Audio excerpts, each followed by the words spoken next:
Ya kan tadi saya terbangun ada bunyi apa sirenanya tuh ya. Toanya. Suara siapa tuh tadi pagi? Chandra ya? Iya. Ya, baik. Semua sudah makan, sudah segar lagi? Dah. Atau masih ngantuk? Ngantuk. Iya, nggak apa-apa ya. Yang penting jangan tertidur aja. Kalaupun tertidur yang sopan. Jadi jangan mengganggu kanan kiri depan belakang kalau tertidur ya. Tidurnya yang manis lah gitu. Oke. Saudara-saudara yang terkasih, pada pagi hari ini saya mau melanjutkan ya pembicaraan kita. Kalau kemarin saya mengajak Anda untuk apa? Tidur. Untuk pasrah. Jadi sekarang sudah bisa pasrah belum? Ya mau nggak mau ya pasrah, jadi disuruh duduk gitu lah. Nggak ada pilihan lain. Jam segini harus ada di hall ini, jadi nggak bisa memilih mau jalan-jalan. Pasrah ya. Jadi harus pasrah juga, dengerin saya ngomong 1 jam ya. Nah, pada pagi hari ini saya mau mengajak kita semua melihat satu tema yang mirip-mirip sebetulnya sama pasrah ya. Tentang mempercayakan diri kepada penyelenggaraan Allah. Apa itu maksudnya? Mempercayakan diri pada penyelenggaraan Allah. Apa kira-kira yang akan kita bicarakan? Tentang apa ini? Kemarin sudah disuruh pasrah ya. Pagi hari ini mau disuruh apa lagi? Disuruh percaya diri gitu ya. Brian mau percaya diri ya? Ya, kita mau belajar untuk mempercayakan diri kepada penyelenggaraan Allah ya, penyelenggaraan ilahi. Nah ini.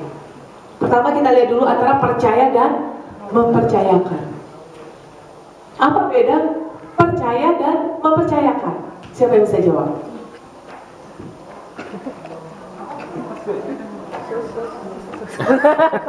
Sus. Kalau percaya hanya kayak mendengar. Kalau mempercayakan sepertinya bukan hanya mendengar tapi melakukan juga. Jadi tidak hanya kayak oh iya percaya, tapi tahu bahwa kalau mau memperlakukan ini it's okay. Jadi kalau percaya hanya dengar aja. Kalau mempercayakan berarti mau melakukan. Ada pendapat lain? Ya? Kalau percaya ya kita maksudnya belief percaya, tapi kalau percayakan memberikan yang diri Tuhan, mempercayakan diri kita ke Tuhan juga. Sudah bisa begitu? Jawabnya pintar ya. Nah, kalau percaya ya, misalnya Anda pernah nggak percaya kepada seseorang? Percaya sama teman? Iya. Percaya banget teman itu baik, ya kan? Percaya banget teman itu pokoknya selalu ada bersedia menolong, percaya? Ya? Percaya nggak percaya gitu ya? Percaya kepada seseorang. Lalu Anda percaya nggak bisa mempercayakan seluruh harta kekayaan kepada teman itu? Katanya tadi percaya. Ada unsur pertimbangan ya.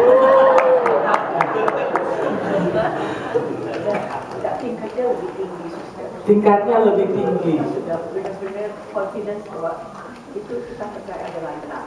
Kalau percaya yang belief, just percaya aja. Hanya percaya aja.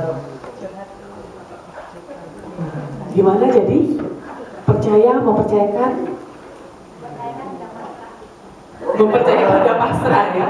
Ya udahlah, dibawa lari juga nggak apa-apa ya, pasrah aja. Mau percaya ternyata ditipu gitu kan? Ya.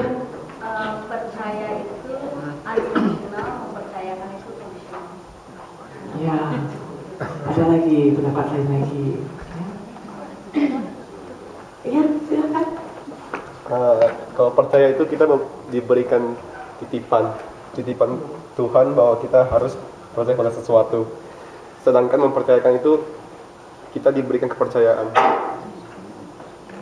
Percaya. Diberi titipan. Iya, diberi titipan. Kalau mempercayakan diberi kepercayaan. Kalau mempercayakan diberi kepercayaan. Bedanya apa? Bedanya apa? Beda dong. Ya. Nah, antara percaya dan mempercayakan mana yang lebih tinggi? Percayakan. Percaya? Mempercayakan? Ya, ini ada satu dipercayakan. Wah, dipercayakan seluruh harta kekayaan. Nah, ada ini ya, untuk kita melihat antara percaya dan mempercayakan. Ada sebuah, nah, katakan, nah ceritanya ini ada suatu apa ya, perlombaan atau pertandingan atau apa ya namanya ini, jalan di atas seutas tali yang melintasi dua bukit lah begitu ya. Lalu Anda berani nggak? Ya, jadi apa namanya ini ada perlombaan gitu ya. Banyak orang yang gagal. Lalu ada seorang laki-laki, dia dengan apa namanya ya dengan percaya diri. Dia berusaha sampai dari ujung yang satu ke ujung yang lain. Dengan susah payah akhirnya orang itu berhasil. Ya. Dan semua yang nonton di situ semua tepuk tangan kan, semua bersorak-sorai karena keberhasilan orang ini. Lalu akhirnya orang ini ditantang lagi, ya, ditantang lagi. Berani nggak jalan lagi balik ke tempat asal? Lalu dia katakan apa? Berani, gitu ya, terima tantangan dia. Siapa takut katanya. Lalu, tapi dia balik bertanya kepada penonton yang hadir di situ, kepada orang-orang yang hadir. Nah, Anda sendiri percaya nggak saya bisa sampai lagi di ujung sana? Apa jawab yang nonton? Percaya, saya percaya, ya, kami percaya. Betul Anda percaya saya berhasil lewat lagi ke sana? Lalu penontonnya bilang, percaya. Lalu si laki-laki itu mengatakan, kalau Anda percaya, siapa di antara Anda yang mau ikut dengan saya pergi ke ujung sana? Nanti saya gendong. Langsung diam semua. Loh, katanya percaya. Anda percaya saya sampai di ujung? Katanya percaya. Lalu si laki-laki itu kembali tanya, kalau begitu siapa salah satu aja di antara Anda yang mau ikut dengan saya? Nanti saya gendong gitu ya. Semua diam, langsung hening semua kan? Ya, siapa? Begitu kan? Tidak ada yang mau. Tiba-tiba di dalam pertandingan itu ada satu anak kecil ya. Seorang anak kecil yang tiba-tiba maju. Saya mau, saya berani. Semua orang terdiam. Lalu akhirnya anak itu ya ikut sama si laki-laki tadi ya, digendong di pundaknya lalu jalan. Wah, semua lebih tegang dari pertama. Karena ini kan 2 orang ya. Lebih tegang dari yang pertama. Pelan-pelan semua menahan nafas sampai akhirnya laki-laki dengan anak itu sampai di ujung. Semua senang kan, semua sorak-sorai, semua tepuk tangan. Dan akhirnya semua bukan lagi tertuju kepada si laki-laki tadi, tetapi akhirnya semua perhatian tertuju kepada si anak kecil. Lalu ditanya, Nak, kok kamu berani ya ikut sama orang ini tadi melewati tali itu? Apa jawab anak itu? Karena dia adalah papa saya. Karena itu dia sungguh-sungguh mempercayakan dirinya kepada papanya. Dia percaya papanya tidak akan mencelakakan dia. Dia percaya papanya akan berhasil membawa dia ke sana. Karena dia percaya, maka dia mau mempercayakan dirinya. Ya, jadi bisa kelihatan ada bedanya ya. Ada percaya kepada Tuhan? Percaya Tuhan itu mengasihi Anda? Percaya Tuhan itu baik? Percaya. Tapi apakah kita sudah bisa mempercayakan hidup kita kepada Tuhan? Kok nggak begitu yakin ya jawabannya? Tadi percaya. Tapi apakah kita masih sering khawatir? Masih sering takut? Masih sering gelisah? Masih sering kepikiran masa depan nanti gimana? Berarti belum bisa mempercayakan secara total. Nah, di sini yang kita lihat bahwa mempercayakan itu jauh lebih tinggi. Ya, ada unsur apa? Suatu penyerahan diri. Ya, mempercayakan itu menyerahkan dengan sepenuh-penuhnya. Jadi mempercayakan diri kepada penyelenggaraan Allah, yaitu menyerahkan diri sepenuh-penuhnya kepada kebijaksanaan dan kebaikan Allah dalam rencana dan kehendaknya. Jadi apapun itu, seperti kemarin kita sudah lihat tentang pasrah, ya, kita mau mempercayakan diri kita, mempercayakan hidup kita kepada Tuhan. Apapun itu juga, saya tahu itu yang terbaik dalam rencana Tuhan. Nah, ini yang susah-susah gampang, ya. Mempercayakan diri kalau kita lagi senang itu gampang, ya. Tapi ketika lagi susah, lagi down, saya bagaimana caranya saya mau mempercayakan hidup saya? Kok kayaknya nggak ada masa depan gitu ya? Kayaknya semua pintu tertutup. Tapi di situ kita ditantang untuk mau mempercayakan diri. Kalau kita percaya kepada pribadi seseorang, ya seperti tadi anak tadi percaya sepenuhnya pada pribadi ayahnya, maka dia tahu ayahnya tidak akan mencelakakan. Maka dia dengan yakin dan percaya diri tadi, dia menyerahkan dirinya kepada ayahnya, sehingga akhirnya mereka bisa melewati tali tersebut. Begitu juga kita, ya. Kalau kita percaya kepada Tuhan, maka selayaknya lah ya, sepantasnya bahwa kita juga belajar untuk mempercayakan diri kita kepada Tuhan, mempercayakan diri kita kepada penyelenggaraan Allah. Nah, ini ada gambar ini, Jesus, I trust in you. Apakah sudah betul-betul kita benar-benar bisa mempercayakan diri kita, bisa sungguh-sungguh yakin, gitu ya? Kita selalu menyanyikan atau kita selalu berdoa, Tuhan, aku percaya kepadamu, aku percaya Engkau begitu mengasihi aku percaya bahwa Engkau selalu ada bersama aku. Tapi masih seringkali juga kita mengalami ketakutan, ya, mengalami kecemasan, mengalami kekhawatiran. Bagaimana ya besok saya harus bagaimana ya? Saya ada masalah ini. Kalau ada gelombang-gelombang mulai ragu-ragu lagi, ya. Ada masalah dalam hidup mulai goyah lagi, bahkan sampai goyah imannya. Berarti di mana kepercayaan kita? Kalau kita sungguh percaya, kita harus mau dan berani mempercayakan diri kita, mempercayakan hidup kita kepada Tuhan. Kemarin kita sudah belajar banyak tentang pasrah, ya. Bagaimana kita mau berpasrah. Dan kalau kita pasrah, kita mau pasrah, berarti kan kita juga mau mempercayakan diri kita kepada Tuhan. Apapun itu yang kelihatan di mata manusia mungkin kelihatan gak baik, ya. Di mata manusia mungkin kelihatan rugi, tidak menguntungkan, ternyata Tuhan bisa membuat itu menjadi suatu kebaikan. Ingat kan kemarin cerita tempe itu? Yang kayaknya rugi gitu ya, hari itu udah gak dapat penghasilan, rugi. Ternyata ketika kita pasrah bisa mempercayakan, ternyata Tuhan itu sudah mempunyai rencana yang jauh lebih indah di luar pikiran kita. Nah, itu suatu contoh yang nyata, ya, bagaimana Tuhan itu sungguh-sungguh mengatur kehidupan kita, sehingga gak rugi kalau kita mempercayakan diri kita kepada Tuhan. Nah, kemudian kita lihat ada dua pandangan ekstrim.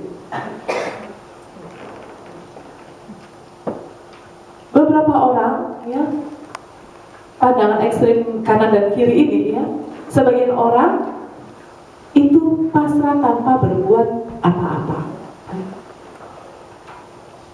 Nah, ini yang kemarin kita juga sudah singgung bahwa pasrah itu bukan berarti pasrah tanpa berbuat apa-apa. Ya sudah deh, saya pasrah aja lah, tunggu apa nanti jadinya, gitu ya. Nah, pandangan yang lain yang berlawanan dari itu yang disebut pandangan predestinasi, yaitu ini kebanyakan sih orang-orang Kristen, ya. yang mempunyai pandangan ini, bahwa orang itu sudah ditakdirkan ya yang masuk surga ya masuk surga, masuk neraka. Jadi percumalah kita mau ngapa-ngapain juga, walaupun kita berbuat baik sebanyak-banyaknya, kalau memang takdir kita itu kita sudah ditakdirkan masuk neraka, ya percuma kita berbuat yang baik, ya. Ya enggak? Atau kalau memang takdir kita masuk surga, ya sudahlah kita berbuat apa saja tuh nantinya akan masuk surga. Benar tidak? Ada percaya nggak? Siapa yang merasa ditakdirkan masuk surga? Loh, nggak yakin ya? Siapa yang yakin akan masuk surga di sini? Loh, yang lain yakin masuk mana nih? Harus dicuci dulu baru Oh, siapa yang yakin pasti masuk api penyucian dulu? Pede banget.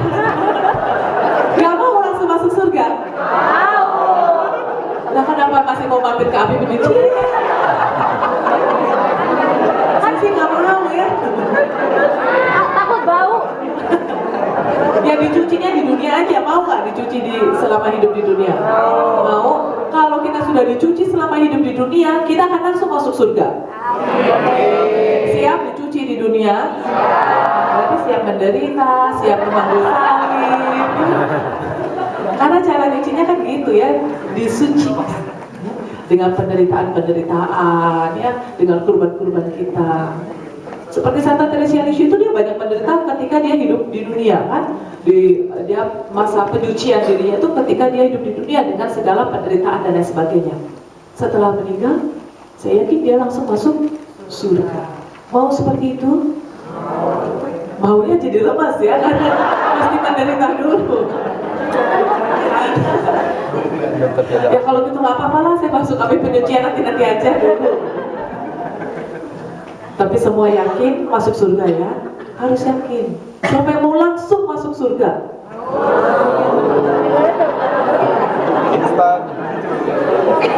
Ya baik, tadi kita ketemu ya di sana. Cuman ketemunya mampir-mampir dulu atau enggak, semoga enggak mampir. Semua yang ada di sini, kalau kita sudah bisa betul-betul pasrah, betul-betul percaya, kita mau melakukan kehendak Tuhan, apapun kita terima kan dengan rasa syukur, maka pasti jalan kita itu, hidup kita itu akan mulus ya. Ya ada kerikil-kerikil tapi lanjut terus ya, sehingga kita akan sampai di tujuan. Jadi tidak belok kanan dan kiri, tetapi langsung sampai ke surga. Nah, amin ya, semoga semua dari sini kita langsung nanti ya. Gak tahu siapa yang duluan.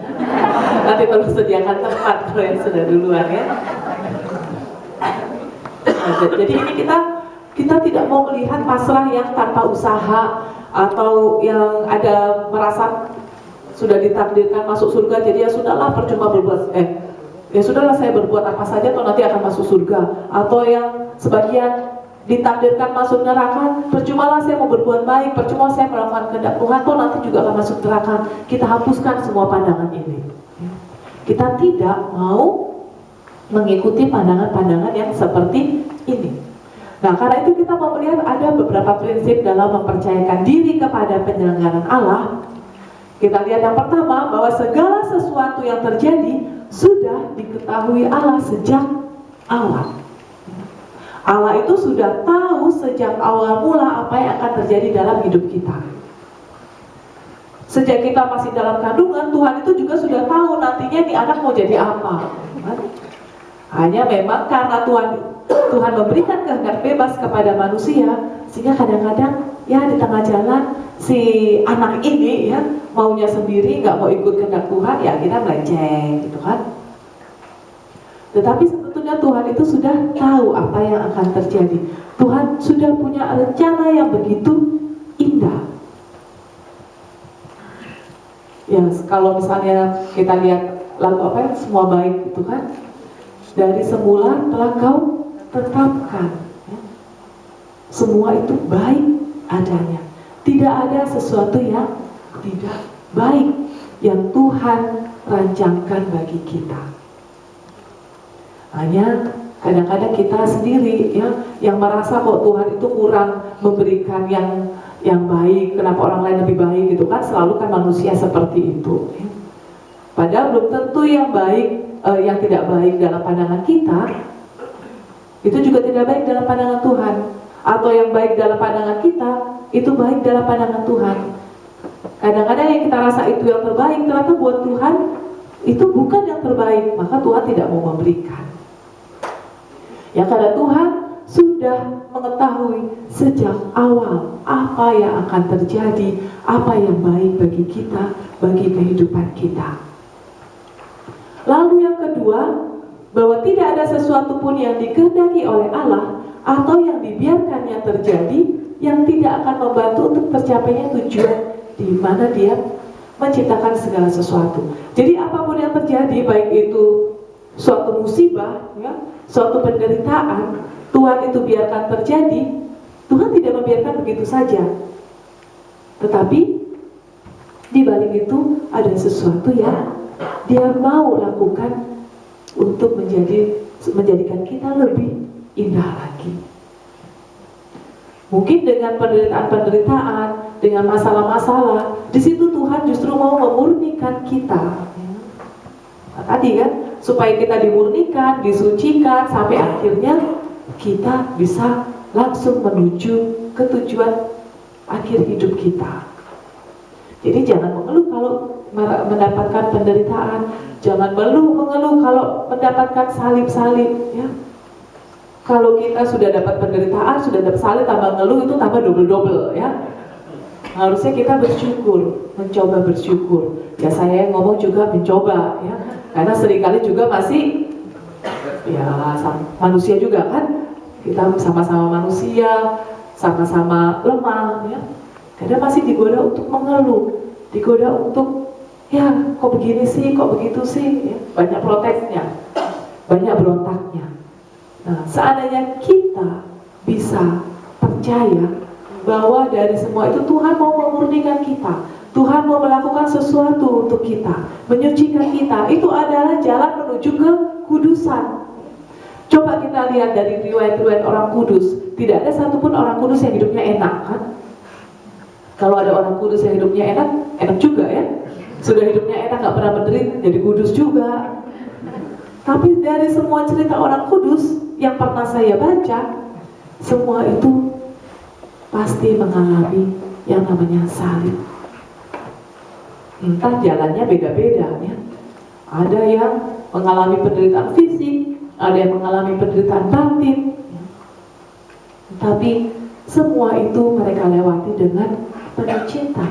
Mereka tahu bahwa itu suatu jalan menuju kekudusan, itu suatu pemurnian, dan itu sebagai suatu persembahan cinta untuk Tuhan.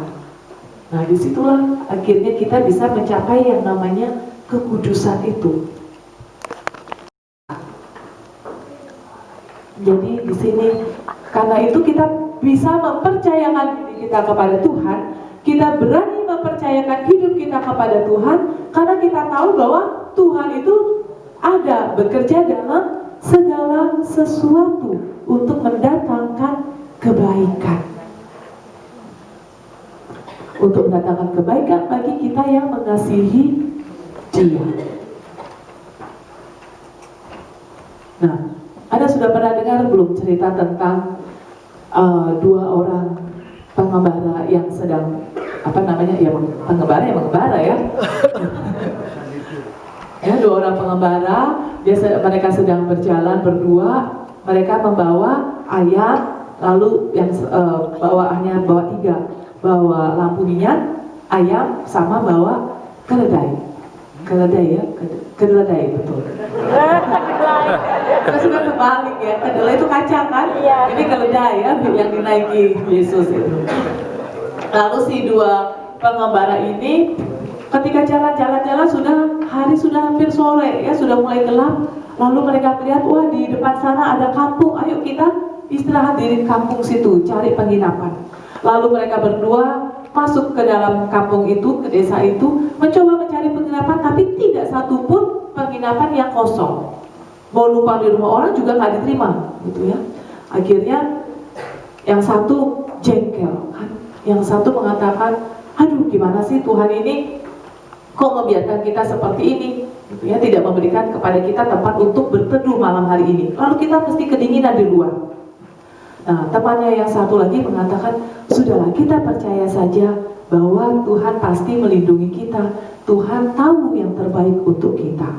Nah, yang satunya ngomel, kan? Kalau Tuhan tahu yang terbaik, kenapa Tuhan biarkan kita malam-malam ini di luar tanpa ada tempat untuk berteduh? Sudahlah, mari kita balik ke hutan, yang temannya yang tadi mengatakan, ya. Lalu sambil menggerutu si B ini, ya, yang B ini dia menggerutu terus, akhirnya ikut temannya yang si A itu masuk ke hutan. Nah, lalu di hutan itu si A ini ngajak, udahlah kita tidur saja, ya. Kita tidur saja, kita cari pohon yang besar, kan di hutan banyak pohon besar, lalu mereka berdua naik ke pohon itu. Di atas pohon kan yang besar-besar itu dahannya besar, ya, mereka di situ. Lalu mereka menyalakan, karena sudah hari gelap, mereka menyalakan lampu minyak itu. Gak berapa lama tiba-tiba karena angin bertiup, lampu minyaknya mati, ya, terjatuh, akhirnya mati. Nah, tadi yang ngomel tadi, dia tambah ngomel, ya. Gimana sih Tuhan itu katanya baik, kok sekarang satu-satunya penerang kita mati. Nah, si A yang sabar itu, ya, dia bilang, sudahlah, Tuhan tahu yang terbaik, tidur aja. Gimana bisa tidur? Oh, pokoknya ngomel gitu, ya, dia ngomel. Nah, tiba-tiba terdengar suara binatang buas di bawah, gitu kan. Dan di bawah itu kan ada si ayamnya itu, ya, ayamnya diterkam sama singa. Ngomel lagi lah si B ini ngomel, Tuhan itu gimana sih sekarang ayam kita itu mati, gitu, ya. Si A bilang, sudahlah sabar, masih untung kita di atas pohon, kalau nggak kita yang mati, gitu. Nah, akhirnya semakin malam tiba-tiba akhirnya mereka tertidur, ya. Sedangkan mereka sudah habis, ya, tidak punya apa-apa lagi. Tadi lampunya sudah mati, ayamnya, keledainya semua diterkam oleh binatang buas. Lalu mereka tertidur.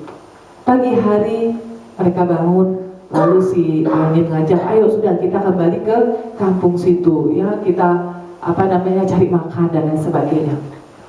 Ketika mereka berdua sampai di dalam kampung atau desa yang kemarin menolak mereka, ya, mereka tidak bisa berteduh di sana, mereka kaget. Kenapa? Karena desa itu, kampung itu semua sudah porak-poranda, penduduknya semua sudah tidak ada. Rupanya semalam ada segerombolan perampok, ya, yang datang dan menghabisi seluruh kampung itu. Apa?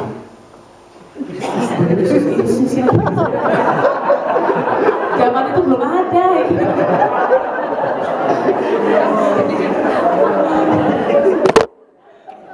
Belum masa itu, ya, ini masih masa lalu.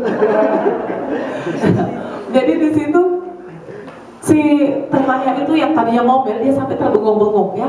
Lalu si A itu mengatakan kepada temannya yang si B ini, Tuhan itu tahu yang terbaik. Justru di balik penderitaan itu kesannya kita tuh dapat musibah, ya. Lampu mati, kita pertama nggak ada tempat penginapan, ke hutan, lampu kita mati, lalu binatang-binatang piaraan kita diterkam, ya. Tetapi ternyata coba bayangkan, kalau lampu minyak kita itu hidup, ketika gerombolan perampok itu lewat, mereka tahu ada orang di situ, kita bisa dihabisi. Atau misalnya ayam kita atau keledai kita masih ada, ya, masih bersuara, pasti perampok itu akan mendapati kita di situ. Karena semua tidak ada, mereka terus sampai ke kampung itu. Coba kalau kita bisa dapat tempat penginapan di kampung itu, pasti hari ini kita juga sudah nggak ada. Akhirnya di situ sih teman yang tadi ngomel mulu, ya, baru sadar bahwa Tuhan itu sudah tahu apa yang terjadi dan Tuhan bekerja dalam segala sesuatu. Di saat kita bisa mempercayakan diri kita, bisa mempercayakan hidup kita, bisa bersyukur atas segala penderitaan yang kita terima, kita akan bisa melihat ada kebaikan di balik semua itu. Jadi kita nggak tahu, ya. Kadang buat kita saat ini saya merasa menderita sekali. Tetapi coba kita lihat, di balik itu semua. Kalau kita bisa lewati dan kita nengok ke belakang, kita baru bisa bersyukur. Oh iya ya, ternyata karena saya melewati ini, saya bisa melewati penderitaan itu, maka saya mengalami sesuatu yang jauh lebih indah, yang jauh lebih luar biasa, yang tidak pernah saya pikirkan. Saya hanya berpikir sedikit, tetapi Tuhan memberikan jauh lebih dari itu semua. Nah, di situ kalau kita bisa mempercayakan diri kita sepenuh-penuhnya kepada Tuhan, bukan hanya percaya, tapi menyerahkan seluruh diri kita, mempercayakan diri kita kepada Tuhan. Nah, kemudian prinsip yang keempat, kita juga pasrah pada penyelenggaraan Allah, tapi disertai dengan usaha. Nah, ini kita sudah bicara panjang lebar ya kemarin. Pasrah bukan hanya duduk diam lalu beres, tetapi pasrah kita juga tetap ada usaha. Kita berusaha, tetapi kita pasrahkan semua pada kehendak Tuhan.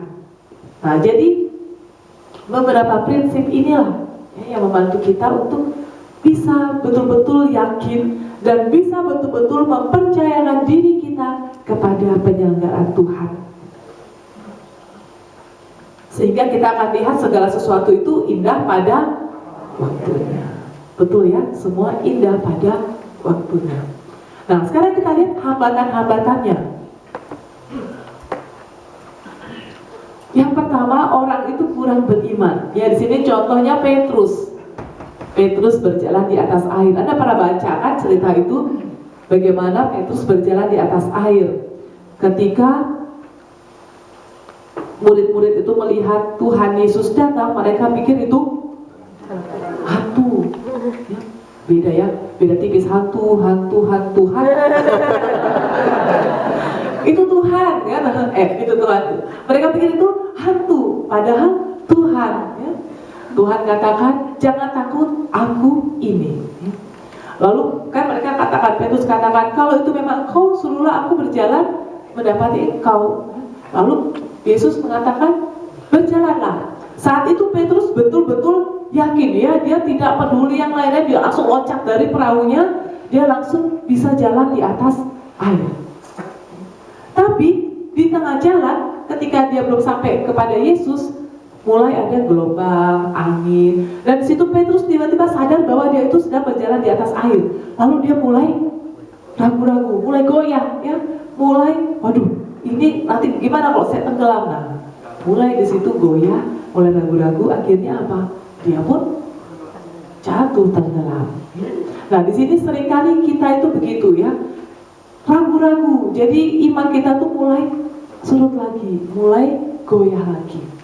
Nah, itu yang menjadi hambatan. Sehingga ketika kita mau mempercayakan diri kepada Tuhan, tapi tahu mulai datang lagi gelombang, datang angin, datang ombak, mulai goyah lagi. Aduh, nanti gimana kalau saya begini? Nanti gimana kalau ternyata saya semakin hari semakin masalah ini nggak selesai dan lain sebagainya. Ya? Iman kita mulai goyah. Itu hambatannya. Lalu juga adanya kecemasan dan ketakutan.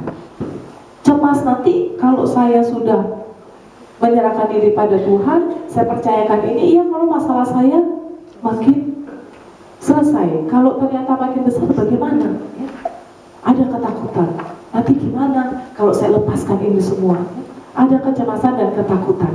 Dan itu selalu menghantui kita sehingga itu menjadi suatu hambatan untuk kita bisa percaya kepada Tuhan.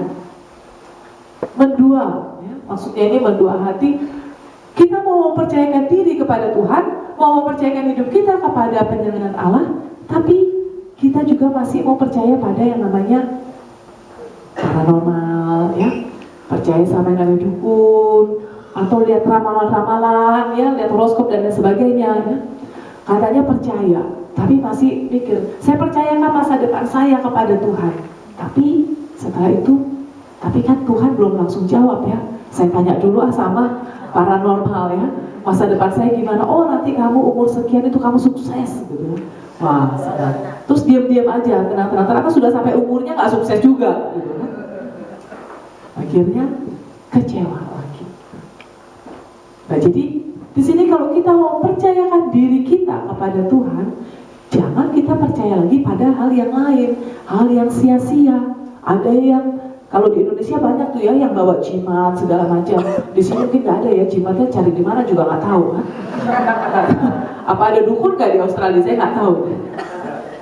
Kalau mereka yang datang retret, biasanya datang retret ke tempat kami, ya, biasanya setelah pertobatan atau apa, wah biasanya suster Fatra itu kaya jimat. Banyak yang datang menyerahkan jimat lah, menyerahkan apa pegangan-pegangan macam-macam. Setelah selesai retret, biasanya kami rame-rame kumpulin, kami bakar. Nah di situ mau mengatakan kita itu suatu gambaran bahwa manusia itu katanya mau percaya, ya, mau menyerahkan diri pada Tuhan, tapi ternyata masih punya pegangan-pegangan yang lain, masih belum bisa sungguh-sungguh lepas, gitu ya. Percaya tapi masih, ya, kebanyakan mereka mengatakan, ya Tuhan itu kan kalau saya doa ya belum tentu langsung jawab, dengarnya juga. Gimana cara dengar suara Tuhan? Banyak ya pertanyaan seperti itu. Suster, gimana sih caranya dengar? Katanya suruh dengarkan suara Tuhan. Bagaimana cara dengar suara Tuhan? Sudah tahu caranya? Ya, sudah pernah dengar suara Tuhan bicara? Ya jangan harapkan tiba-tiba anakku gitu ya. Itu mungkin zaman dulu, sekarang tidak ya. Kita mohon kepekaan, ya, kepekaan dari Tuhan, dari Roh Kudus yang menjadi patokan, ya. Kalau kita dengar hati nurani kita bicara, itulah suara Tuhan. Suara hati yang terdalam itu adalah suara Tuhan. Karena Tuhan ada di mana?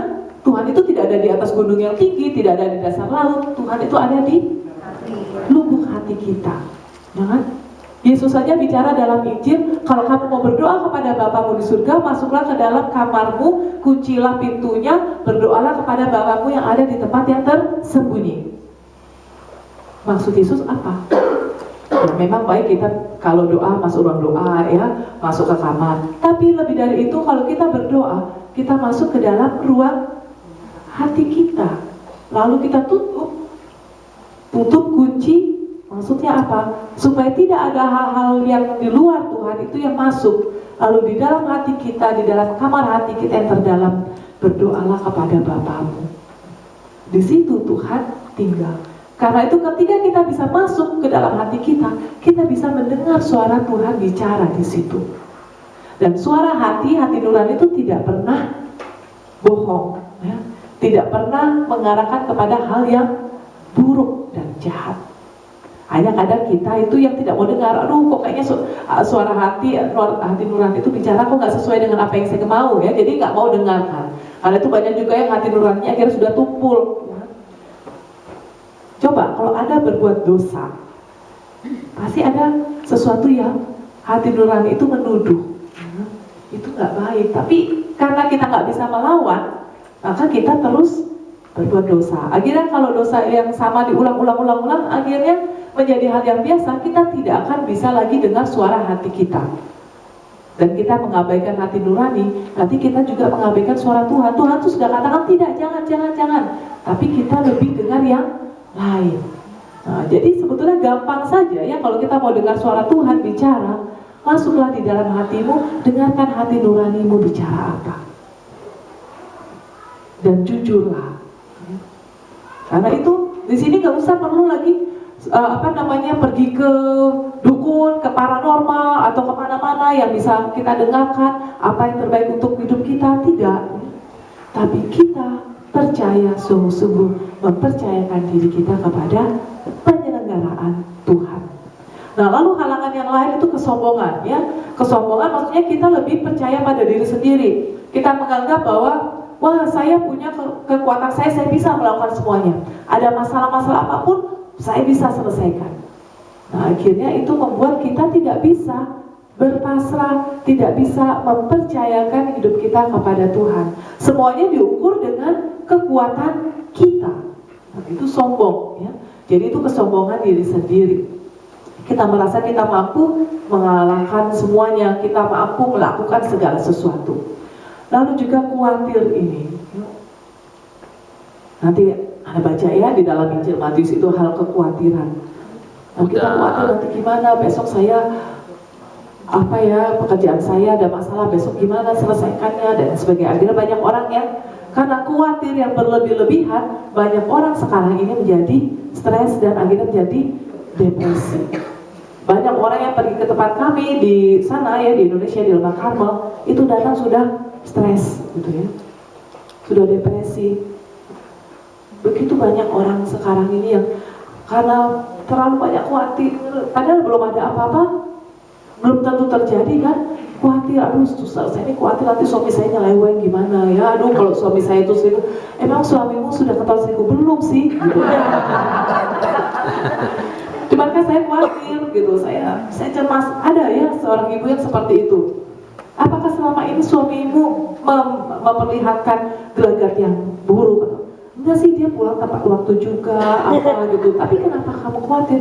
Ya soalnya saya dengar itu tetangga itu begini, teman yang itu begini, dia khawatir. Saya bilang ya, kalau kamu khawatir terus menerus, akhirnya suamimu betul-betul menyeleweng. Karena akhirnya kan orang capek ya, dicurigai terus, dia khawatir terus, akhirnya capek, akhirnya lama-lama nanti suamimu benar, daripada kamu hanya khawatir saja, ya udah saya lakukan sekalian. Nah jadi kita nggak perlu khawatir dengan hal yang belum terjadi. Yang banyak itu yang memang kalau yang kami di sana ya, kami di sana seringkali kebanyakan ibu-ibu datang, suster, Father doakan ya, saya ini khawatir anak saya itu sekolah di luar negeri, sekolah di Australia, aduh di sana nanti gimana gitu. Itu banyak ya, orang tua yang di Indonesia sana mengkhawatirkan anaknya ada di luar negeri, padahal belum tentu kenapa-kenapa. Anak ibu emang kan di sana gimana? Ya baik-baik aja sih sampai sekarang, cuma saya takut nanti gimana kan kalau ketemu bule lah yang ini gitu. Oh tenang aja, di sini semua baik-baik ya. Nah, jadi kita tidak perlu khawatir yang berlebihan. Itu akan menjadi halangan kita mau mempercayakan diri kita kepada Tuhan. Lalu dalam hal apa saja kita mau mempercayakan diri pada penyelenggaraan Allah? Ya sebetulnya dalam segala hal ya. Misalnya dalam hal kehidupan kita, tentu kita harus bisa mempercayakan diri, mempercayakan hidup kita kepada Tuhan. Lalu usaha atau pekerjaan kita, ya kita lakukan usaha yang Tuhan sudah berikan, pekerjaan yang Tuhan berikan, lalu kita percayakan semua itu. Saya kerja, saya percayakan dan saya serahkan semua itu kepada Tuhan. Lalu keluarga, ya seperti tadi, ya nggak usah khawatir suaminya gini, istrinya gitu, anaknya seperti itu. Kita percayakan, kita doakan mereka, keluarga kita. Lalu kita percaya Tuhan akan memelihara mereka. Juga segala sesuatu yang menyangkut tubuh kita, baik kesehatan maupun penyakit. Ya kalau kita sakit, ya sudah, ya kita percayakan semua itu kepada Tuhan. Ya kita khawatir, tapi kalau khawatirnya terlalu berlebihan, akhirnya sebetulnya sakit itu jadi makin parah karena apa? Kondisi batin kita, ya, yang nggak bisa menerima, yang selalu khawatir, yang selalu takut, kita yang menjadi stres. Akhirnya penyakit itu menjadi malah makin parah. Tapi banyak orang lain juga yang bisa sembuh karena apa? Mereka punya semangat hidup. Mereka bisa percaya kepada Tuhan bahwa apapun yang saya alami, sakit ini pun itu saya terima dengan sukacita, karena saya tahu dalam sakit ini pun Tuhan ada dan Tuhan memberikan damai-Nya kepada saya. Juga peristiwa masa lampau maupun segala sesuatu yang akan datang, itu kita percayakan kepada Tuhan. Tapi kita sudah lihat juga bersama ya, kita sudah singgung bersama bahwa nggak perlu kita pikir masa lalu atau mikirin masa depan, karena masa lalu sudah lewat, masa depan juga belum tentu ya. Jadi hidup hanya untuk hari ini ya. Jadi kita percayakan masa depan kita pada Tuhan, nggak perlu kita mikirin capek-capek, Tuhan sudah mikirin ya. Jadi kita tinggal jalani, ikuti saja. Lalu di dalam pencobaan dan penderitaan, nah ini biasanya tantangannya ya, orang dalam pencobaan dan penderitaan, disitulah ditantang untuk betul-betul mau dan bisa mempercayakan diri kepada Tuhan. Jadi di sini kita mau belajar bersama-sama bahwa mempercayakan diri kepada Allah itu sungguh-sungguh hal yang penting untuk membuat hidup kita menjadi lebih enteng, hidup kita menjadi lebih ringan. Apapun yang kita alami, itu semua kita yakin bisa kita atasi. Karena kemarin apa kata Santa Teresa Lisieux, kalau Tuhan membiarkan penderitaan itu datang, pasti Tuhan juga memberikan rahmat untuk menanggungnya. Karena itu saya nggak akan minta penderitaan. Karena kalau saya minta atas kehendak saya nggak sanggup untuk menanggung. Tapi kalau penderitaan itu datang atas izin Tuhan, ya Tuhan biarkan penderitaan itu datang, maka saya percaya Tuhan itu juga akan memberikan rahmat untuk menanggungnya. Nah, lalu sarana-sarananya supaya kita bisa lebih mempercayakan diri kepada Tuhan, tentu perlu relasi pribadi dengan Tuhan. Ya. Kita perlu menjalin relasi pribadi dengan doa-doa pribadi kita. Ya. Juga mengikuti Ekaristi hari Minggu, jadi kalau bisa Ekaristi harian juga lebih baik. Ya. Dan juga membaca kitab suci. Ya.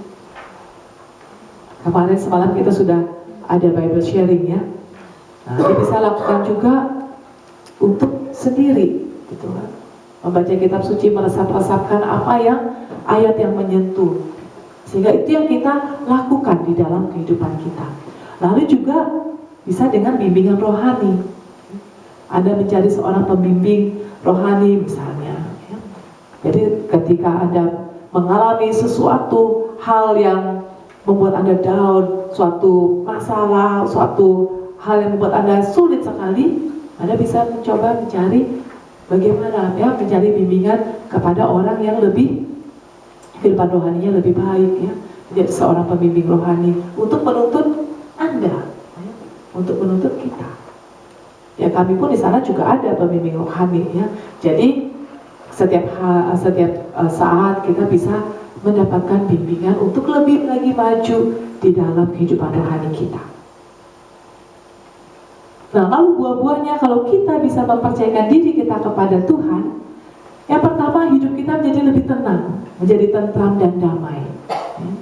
Tidak ada lagi ketakutan, ya, segala kecemasan, kekhawatiran, kesedihan itu dapat diatasi atau bisa kita katakan kita nikmati sebagai seni hidup. Kalau hidup itu senang terus kan juga gak ada seninya ya. Kadang-kadang perlu juga ada susahnya. Jadi ada yang seninya, kita tahu gimana susah, gimana senang. Kita bisa selalu bersukacita di dalam Tuhan. Jadi dalam segala sesuatu apapun yang kita alami, dalam penderitaan sekalipun, kalau kita bisa mempercayakan diri kita kepada Tuhan, maka kita bisa mengalami yang namanya sukacita.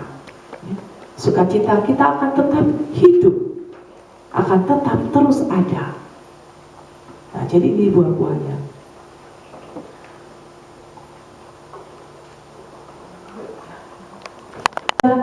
Puisi yang ditulis oleh Santa Teresa Lisieux yang bagi saya itu sangat menarik.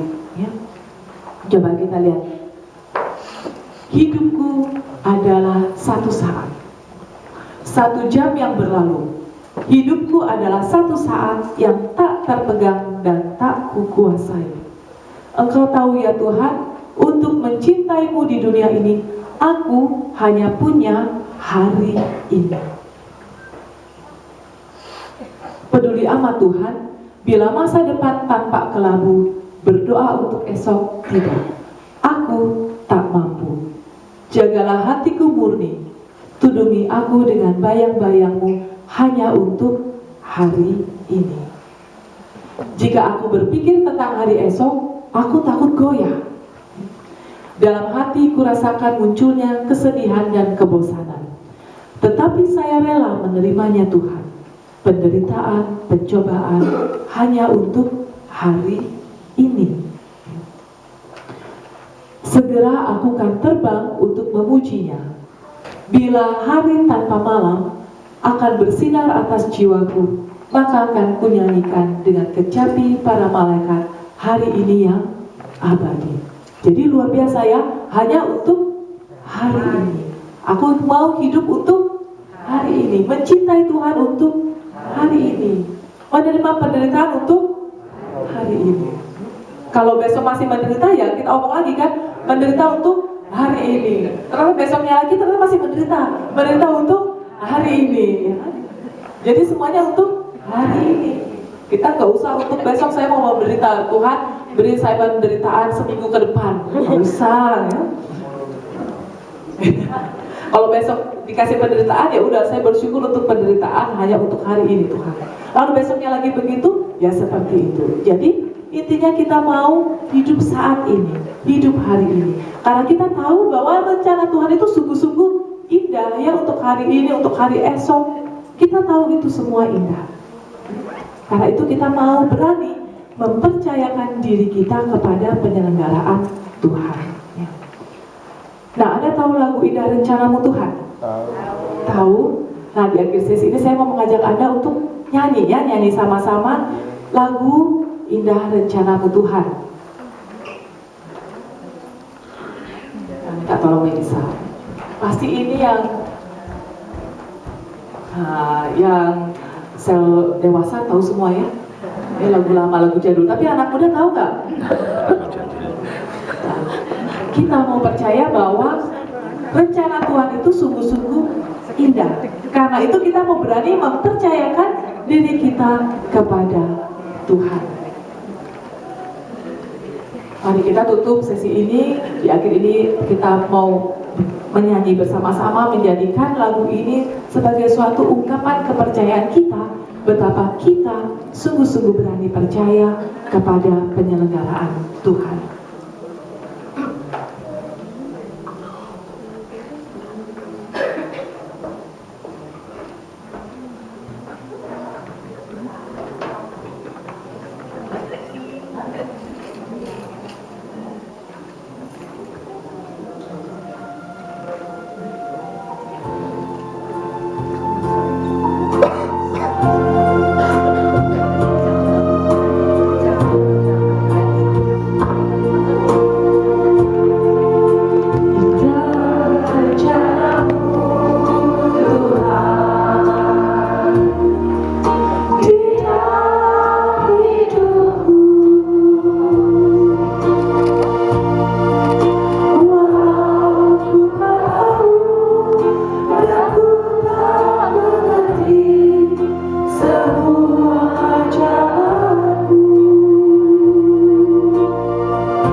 sungguh bersyukur kepadamu karena rencana-Mu begitu indah di dalam kehidupan kami.